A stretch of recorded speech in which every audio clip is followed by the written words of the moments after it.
Olá, eu sou a professora Sandra do canal Vem com a Físio. Provavelmente você já deve ter ouvido falar em neuroplasticidade ou plasticidade neural. Depois da vinheta, vamos conversar mais um pouquinho.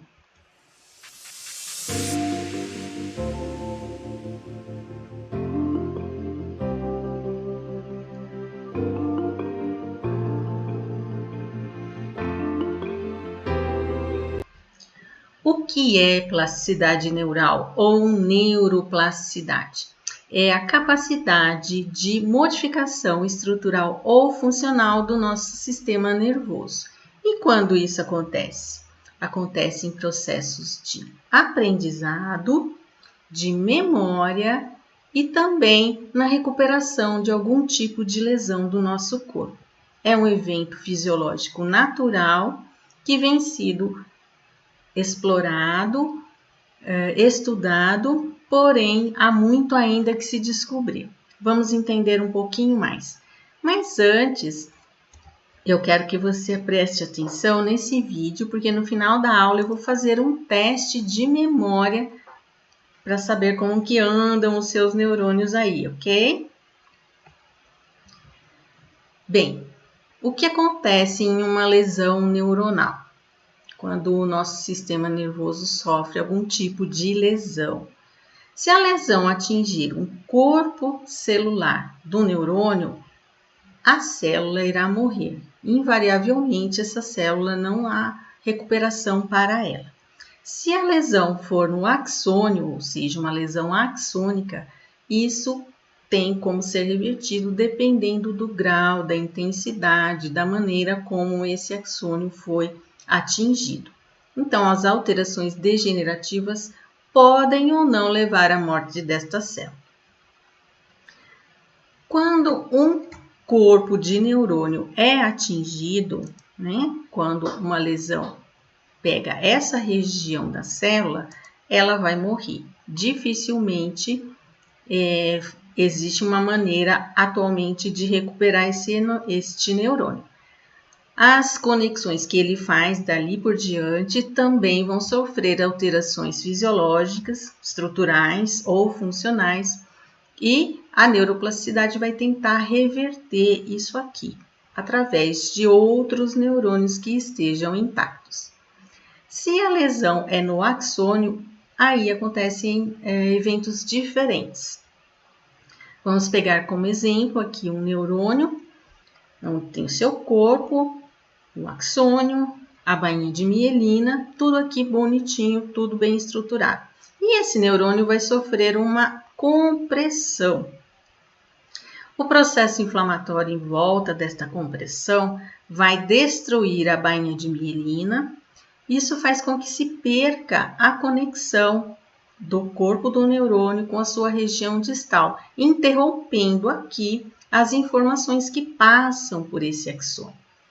A partir daí começa todo um processo de degeneração, ocorrendo então a morte desse neurônio. Isso vai depender do quanto esse axônio foi afetado e os níveis de comprometimento de camadas que envolvem esse axônio e que envolvem todo um nervo. Vamos pegar, por exemplo, um nervo espinhal. Dentro do nervo espinhal existem vários agrupamentos aos quais nós chamamos de feixes. Dentro dos feixes estão as fibras nervosas, ou seja, os axônios dos neurônios que vêm lá da medula, que também tem conexão com os centros mais superiores. O nervo como um todo tem um revestimento chamado epineuro. Os feixes organizados têm um outro revestimento chamado de perineuro. E um único axônio tem um revestimento chamado de endoneuro. Quando a lesão é grave, há uma ruptura total desse nervo, todos esses revestimentos são perdidos. E aí só um enxerto ou uma cirurgia para reconectar esse nervo, fazendo com que a neuroplasticidade possa começar a agir. Porém, se for uma compressão, como nós vimos no slide anterior, pode ser que alguns elementos aqui fiquem preservados. E o mais importante para a recuperação de um axônio é a preservação do endoneuro. Ele que vai dar a estrutura específica para algumas células se organizarem ali em volta desse axônio e tentar recuperá-lo. Isso faz parte da neuroplasticidade. Nesse desenho aqui é uma lâmina de um corte de um nervo. Também é possível ver todas as estruturas que revestem esse nervo, desde o epineuro, envolvendo o nervo como um todo, o perineuro envolvendo um feixe e o endoneuro envolvendo um único axônio. A partir daí, o axônio vai sofrer algumas alterações, tentando a regeneração. E quais são essas alterações, quais são esses mecanismos que a neuroplasticidade usa, que o nosso organismo, através da neuroplasticidade, usa para tentar reverter o axônio e levar a funcionalidade novamente. Um deles é o brotamento colateral, onde o alvo é reinervado por ramificações de axônios intactos, ou seja, os neurônios que não foram afetados, que estão ao redor desse que foi afetado, vão começar a emitir ramificações para o alvo, para onde o neurônio afetado deveria se comunicar. Existe também o brotamento regenerativo. O alvo e o seu axônio, foram lesados, e esse axônio lesado ele vai começar a emitir alguns brotamentos e procurar novos alvos. Como o alvo também foi afetado, ele procura outros caminhos para se conectar e tentar manter as funções que ele tinha antes. Nessa figura aqui, nós podemos entender um pouquinho melhor esses dois processos. Vamos imaginar que esse neurônio aqui sofreu uma lesão em seu axônio, então ele perdeu a conexão com o próximo neurônio. Tanto esse neurônio quanto esse vão sofrer alterações funcionais e estruturais. Eles não vão receber mais essa comunicação e isso altera toda a fisiologia desta região. Aí a neuroplasticidade vai começar a funcionar, começar a produzir alguns brotamentos aqui nesse neurônio que foi afetado, tentando emitir novamente o seu axônio em direção ao alvo, ou brotamentos colaterais de um neurônio intacto. Então, nos neurônios que estão na vizinhança, tentam reverter esse quadro lesivo, emitindo novos axônios para os neurônios que estiverem íntegros à sua frente, mantendo uma conexão com eles. Porém, esse processo pode ser positivo ou não. Vai depender de inúmeros fatores, de várias coisas acontecendo ao mesmo tempo no processo tanto inflamatório quanto de neuroplasticidade em si. Os locais de lesões que podem acontecer. No sistema nervoso central, na nossa medula espinhal ou no encéfalo, tudo isso vai estar acontecendo após uma lesão. Porém, substância cinzenta, que são corpos de neurônios, não há como se recuperar. O que acontece é que neurônios íntegros vão tentar se reconectar e assumir a função dessa área perdida. Na medula aqui, por exemplo, uma vértebra fragmentada pode comprimir um processo compressivo, vai inflamar e também vai interromper essa comunicação entre a medula e o encéfalo, o sistema nervoso superior e as regiões do nosso corpo, trazendo paralisia e perda de sensibilidade daqui para baixo. Então, as lesões cervicais são as mais perigosas em termos de motricidade, de perda de motricidade e sensibilidade. Se for uma lesão mais alta na medula, em nível da nuca, por exemplo, pode ocorrer até a morte instantânea. E quanto mais baixa, as lesões vão decorrer em paralisia dali para baixo, ok? Essa compressão é muito variável também, o quadro que decorre disso. Cada caso é um caso, porém os processos de neuroplasticidade são os mesmos. Dificilmente se mantém a função que tinha anteriormente. Então, as lesões no sistema nervoso central, a neuroplasticidade tenta agir, porém funcionalidade é mínima. Já no sistema nervoso periférico, as lesões tendem a ser mais reversíveis, mas também depende do grau da lesão. Uma simples compressão de um nervo, por exemplo, o nervo mediano na mão, pode reverter até 100%. Né? Se você ficar muito tempo comprimindo o seu punho, né, comprimindo o nervo mediano, pode ser que você pare de sentir um pouquinho essa região da mão, mas uma vez tirando essa compressão, ela vai voltar. Se isso acontece de maneira crônica, aí a neuroplasticidade vai tentar intervir e mudar esses processos. Já numa lesão mais grave, como um estiramento grande de plexos, como aqui o plexo cervical, pode acontecer desde um estiramento, perdendo a conexão dos axônios que estão lá dentro, até uma ruptura total. Aí é um processo mais grave, com maior dificuldade de recuperação desses nervos e, consequentemente, dos axônios que estão lá dentro. Então, há uma diferença entre as lesões que acontecem no sistema nervoso central e no sistema nervoso periférico.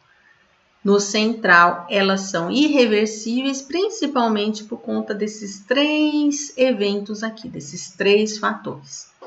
A falta de fator de crescimento neural são elementos que favorecem a reconstrução dos axônios. No sistema nervoso central, isso é mínimo, porque muitos outros eventos estão acontecendo. Um deles é a inibição do crescimento pelas próprias células da glia, chamada oligodendrócitos, que vão emitir vários componentes, isso é bioquímico, que vão acabar alterando a modificação do axônio, não possibilitando o seu crescimento.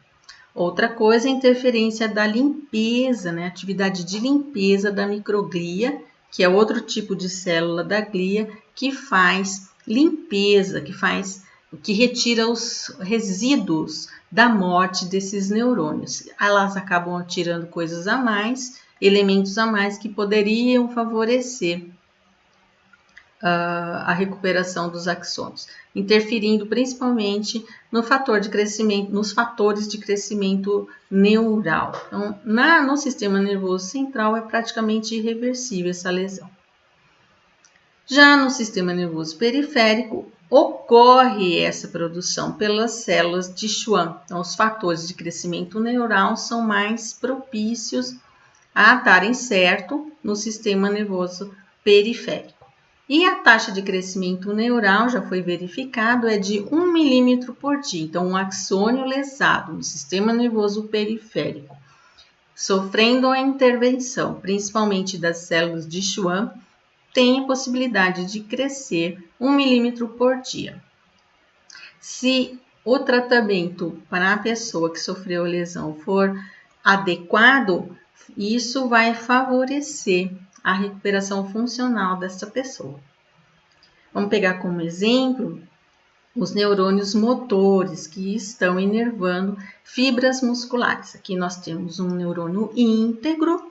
Se esse neurônio sofreu uma ruptura total aqui dos seus elementos do axônio no sistema nervoso periférico, as células de Schwann, que são essas daqui, que produzem, olha aqui, ó, bainha de mielina, elas vão começar a produzir os fatores de crescimento neural. E elas vão conseguir, dependendo da distância aqui também, né, do grau de lesão, elas vão conseguir recuperar, reestruturar todo esse axônio. ele vai conseguir novamente, depois de aproximadamente 3 meses, reconectar com a fibra muscular, devolvendo alguma função para essa fibra. Porém, como eu disse, pode ser positivo, pode ser negativo.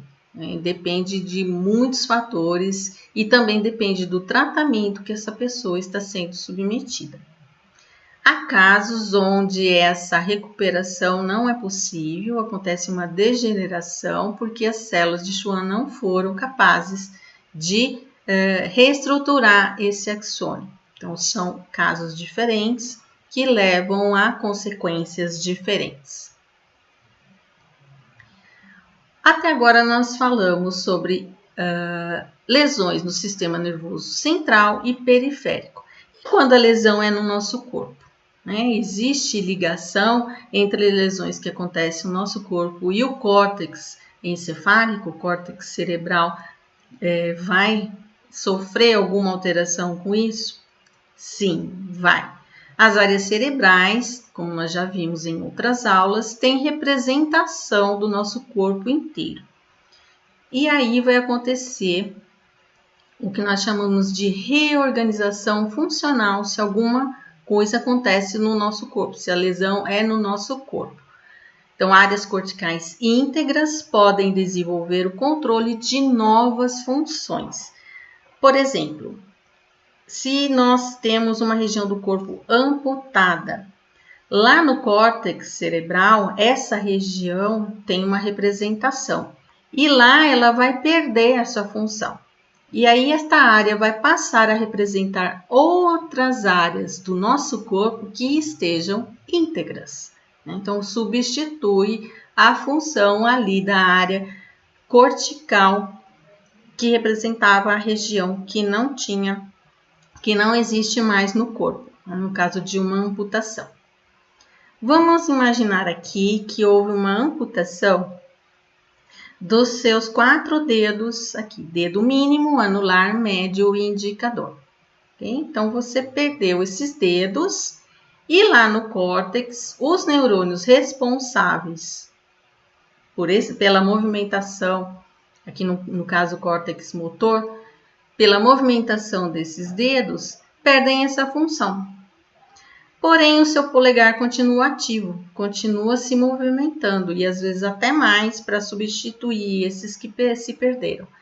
E o que acontece? Os neurônios aqui vão assumir as funções do polegar. Então, esses neurônios eles estão íntegros, porém eles agora se reorganizaram, então uma reorganização funcional acontece aqui. Bom, isso é um dos exemplos de neuroplasticidade. Há muitas pesquisas ainda, no começo de 1900, por aí, que se começou a pesquisar sobre isso. Pouco se sabia, porque antes se acreditava que uma vez lesado não acontecia nada aqui no córtex cerebral. Hoje já se sabe que acontece, porém nem sempre é de maneira positiva. Ok, e agora, você se lembra o que aconteceu lá no vídeo? Então, agora nós vamos falar para você, vou pedir para você escrever aí nos comentários do vídeo o que você percebeu em relação à sua memória. A pergunta é a seguinte: para que lado foi a bolinha que atingiu as demais que se espalharam? Ela foi para a direita ou para a esquerda? Escreva aí nos comentários para eu ver depois como está a sua memória, ok? Mas antes de terminarmos a nossa aula, a Sandrinha tem um recado para você.